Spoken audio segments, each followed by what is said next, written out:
And so let me start by talking prevalence.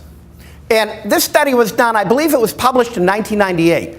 It was done by the medical director of the Kaiser Permanente HMO, Health Maintenance Organization. That's sort of like Blue Cross Blue Shield on the West Coast. It's high quality insurance that's utilized by people who are employed, gainfully employed. So this group of people, this study that was done by Kaiser Permanente, and being done, by the way, in conjunction with the Center for Disease Control, CDC. Right? And what they were looking at, this was an epidemiological study done by medical physicians, looking for connections between early life experience and later in life disease mechanisms.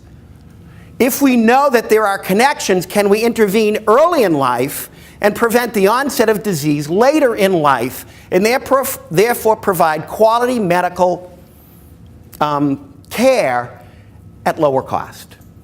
I mean, that's what drove them. They weren't saying, gee, the impact of trauma on kids in schools, what are we going to do about that? No, they were looking very specifically at this.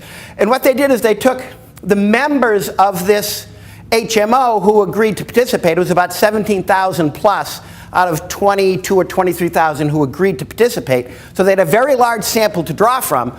And this is some of the demographics of that sample. 74% college graduate. Just so you know, the national average runs about 26%.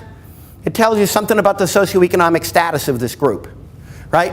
50% female, so it's a pretty good gender mix. You don't see a lot of other identifications of the composition of this group because it was basically white, upper middle class people.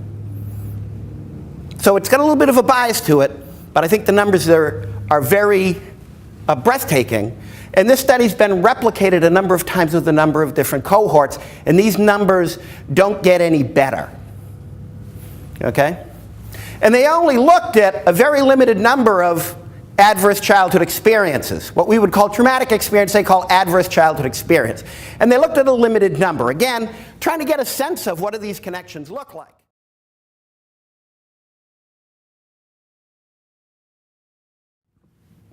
These are the numbers by their categories. I want you to look at those numbers. I'm not going to say anything. I've seen these numbers thousands of times. Every time I see it, I get goosebumps. These numbers, I did a statewide educational conference in Washington State with Vince Folletti, one of the authors of this. We gave the same study to the teachers and educators who showed up at this study. Have you ever had experience with? Boom, boom, boom, boom, boom. The numbers were almost identical from that group of 700. Of course, what that means is that within this room, there are many of us who've had these experiences. I don't know about you, I have. Right? Physical abuse, 28%. Sexual abuse, almost 21%. If you break that out by gender, 26% female, about 15% male. That agrees very well with a lot of the work that's been done on sexually abused women and the frequency within which that occurs within the population. There must have been a better way for me to say that, but I think you get what I meant. Substance abuse. You know, we're all pretty well educated about addiction. If someone had said to me, Joe, what do you think that number is going to look like? Before I saw this, I'd say, oh, that number will be high. That'll be 12, 13%. Certainly no lower than 10%. 27%. Watching my mother being treated violently. 13%. These numbers are staggering. This is not onesies and twosies. And if you look at those that have more than one, the twos, the threes, the fours, what they found is, you know, they were looking for these medical connections. They found incredible correlation between people with 3 or more categories of adverse childhood experience and later in life health disease problems. In this study, that is 13.1%. And their initial hypothesis going in was in fact confirmed much stronger than they ever thought it would be. 100% of intravenous drug usage was correlated with 3 or more categories of adverse childhood experience. Over 70% of chronic depression was correlated with 3 or more categories of adverse childhood experience. The list goes on. And remember, this is a group of people who, by and large, have been successful. They can afford this insurance. So if I'm a betting man, I'm looking at this initial study saying, this is the lower limit. These are people who have managed to somehow be successful in spite of, or at least that'd certainly be a theory I'd be thinking about.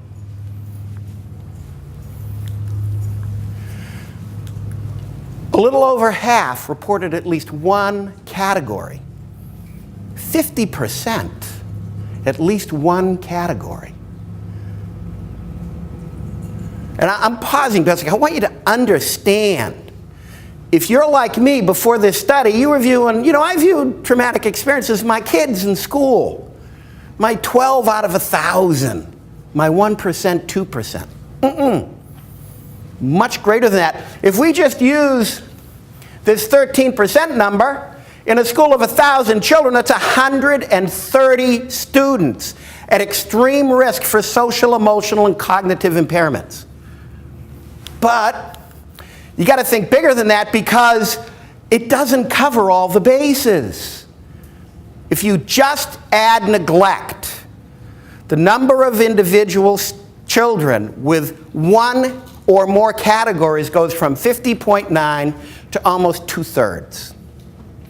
The 13% goes to a little above 20% with 3 or more categories. And that doesn't include impacts of homelessness, community violence, death of a parent or a sibling.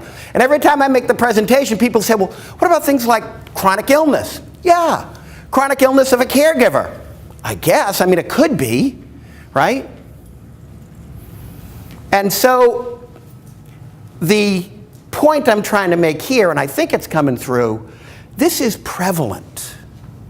When I talk to people about these numbers, I asked this one group, I said, what's an epidemic? Is that like 12% of the population? Pandemic is like 20, 25%. What do we call this? And they didn't quite know what to call it. And a woman in the front row, about 3 or 4 weeks ago, raised her hand and said, we call this normal. And I think that really puts it in perspective. This is not an exception. This is the norm. And when I talked to that, when I was out in Washington State, we had a panel of 7 children from across the state, from grades 4 through 12. And we asked them, unannounced, the same question. Gave them a sheet of paper and a pencil. What is the percentage of students in your school impacted by significant traumatic experience? And I explained to them what we meant by that. And every one of them wrote the same answer. And I don't think they were cheating, which is 100%. And they said, if it's not happening to me, it's happening to a good friend of mine, and I'm living it through them. It's kind of scary, is what the 4th grader said. It's kind of scary.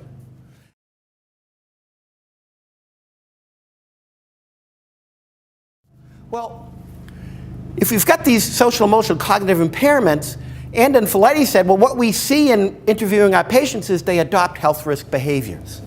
Sexual promiscuity, substance abuse, cutting, suicidal ideation. Simple things like nutritional habits, self-care, right? These are risk behaviors that kids adopt. And if you work with students or children and you're familiar with what starts to happen as they get older, these things sound, unfortunately, probably too familiar.